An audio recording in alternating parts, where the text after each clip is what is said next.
Hello, my name is Journey Romero. This is my Microbiology 260 pathogen presentation. Before I present my pathogen, I want to go over the agenda and layout of the PowerPoint.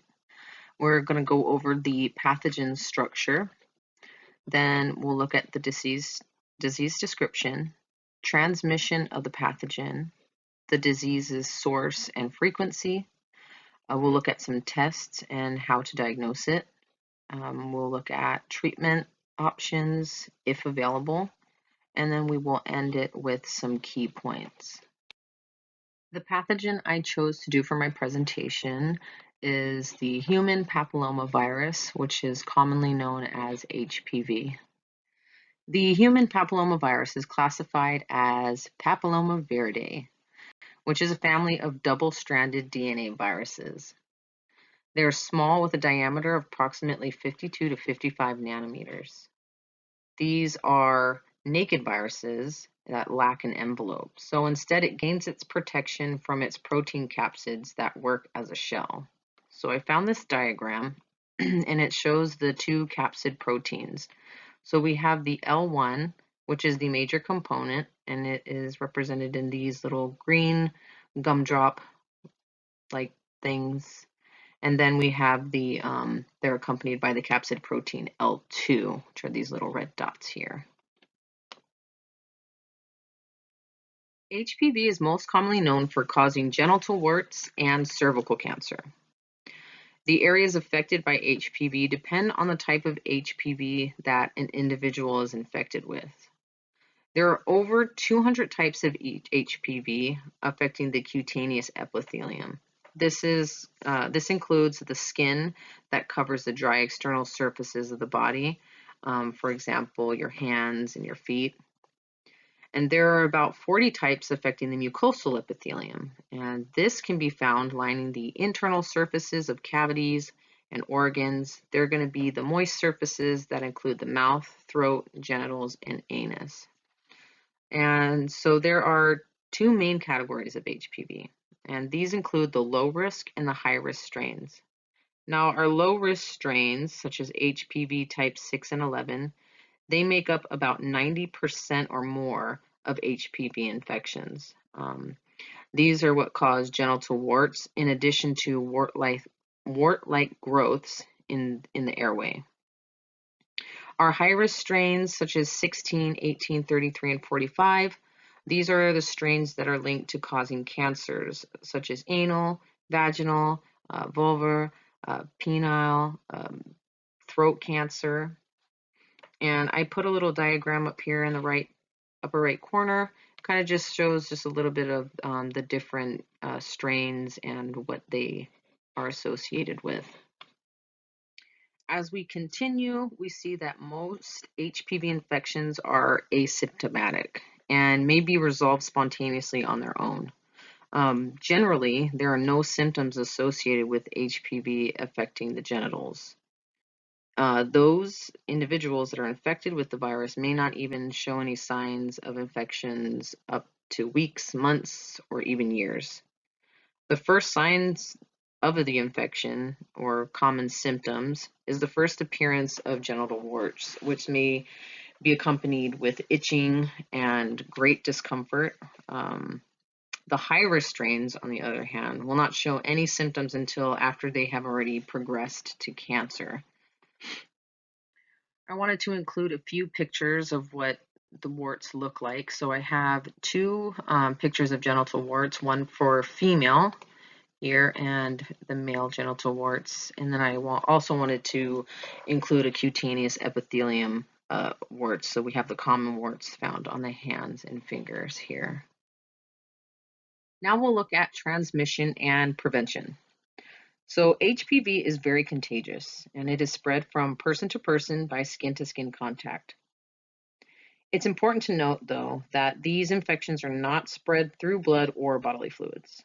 I also want to mention that people may be carrying the infection without even knowing they're infected, as many people are asymptomatic. They're not showing any obvious signs or symptoms that they are infected. The mucosal types of HPV are the most spread HPV infections by sexual contact, and individuals that share multiple partners are going to be at higher risk of developing HPV infections. And I wanted to mention, in addition to being passed by genital contact, in the case of childbirth, if a mother is infected with HPV, although it is rare, it is still possible that she can transfer that infection to her newborn. Now, transmission of HPV infections can be prevented in several different ways. The most effective way to avoid transmission of HPV is to remain abstent from having sex. You can practice safe sex with the use of condoms or dental dams. And while practicing safe sex is encouraged, this does not ensure complete safety from contracting the infection, as the virus may be spread by areas that are not covered by the condoms or dental dams. Getting vaccinated before becoming sexually active can help against certain strains of HPV, but it doesn't protect against all strains. Lastly, having regular screenings performed, while this can't prevent transmission of a virus, early detection may reduce the risk of women developing cervical cancer. Disease source and frequency. The human papillomavirus needs living cells to remain infectious and to allow them to replicate. Ideally, if found in the environment, it would not be able to sustain itself for very long. The HPV infection is sourced as a human carrier type, but while humans are the natural reservoir of HPV infections, other forms of the virus in the papillomavirus family have been found in non-human animals. HPV has become one of the most widespread sexually transmitted infections, not only in the United States, but around the world.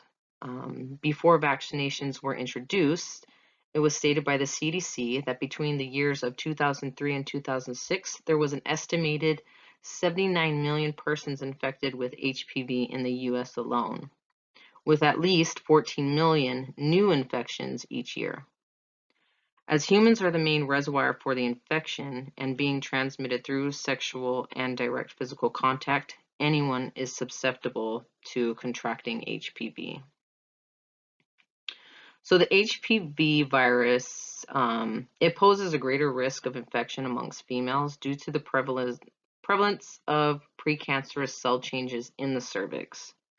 And due to the knowledge of HPV leading to cervical cancer and regular screening for females, this has been a contributing factor to detection rates of females infected with HPV. But men are still at risk of developing HPV infections, but with lower risk than seen in females. Men can still develop cancer from high-risk strains such as penile, anal, mouth, and throat cancers, but this is on a rare occasion. HPV is most commonly widespread in all sexually active populations. Studies have shown that people of younger ages are most at risk of HPV infections. It's stated that the highest prevalence rate of infection occurs among adolescents and young adults, ranging from the ages of 15 to 25 years of age. And this group is what makes up about 75% of new HPV infections. In the United States, 10,800 women are diagnosed with cervical cancer caused by HPV, and about 4,000 of those women die from cervical cancer.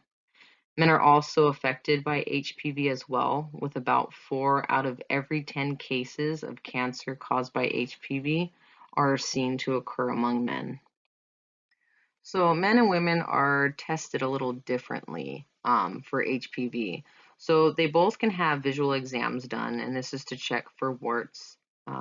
Women can have the HPV test, pap smears, cervical screenings, and do self-collection, and then coloscopy, where they examine the cervix with a magnifying device and then collect biopsies.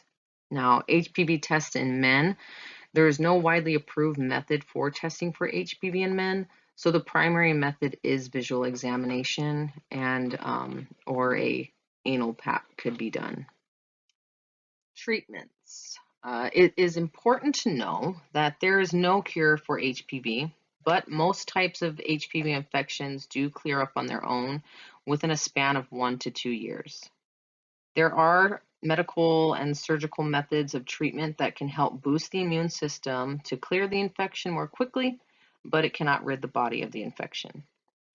Such surgical methods include chirotherapy, electrodesiccation, surgical excisions, laser ablation techniques, and there are also prescription creams such as imecomod and podophyllux are also used to treat genital warts. HPV vaccines are also available to help protect against certain types of HPV infections, but not all of them. And some of the vaccines included are Gardasil, Gardasil 9, and Sarvex. While these vaccines have been shown to have long-lasting protection against the transmission of HPV infections, the effects aren't permanent, and at some point, boosters may be required for continuous protection. So I'd like to highlight again, anyone who is sexually active is susceptible of contracting the virus. It is very contagious and spread person to person by skin-to-skin contact. I want to point out again the HPV vaccine and how the potential of preventing up to 90% or more of HPV infections that cause cancer. Among teen girls, there has been an 88% drop of infection that cause most HPV cancers and genital warts, and an 81% drop among young adult women.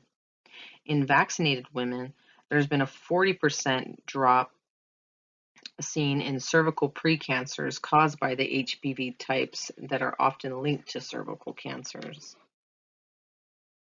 That concludes my presentation of the human papillomavirus.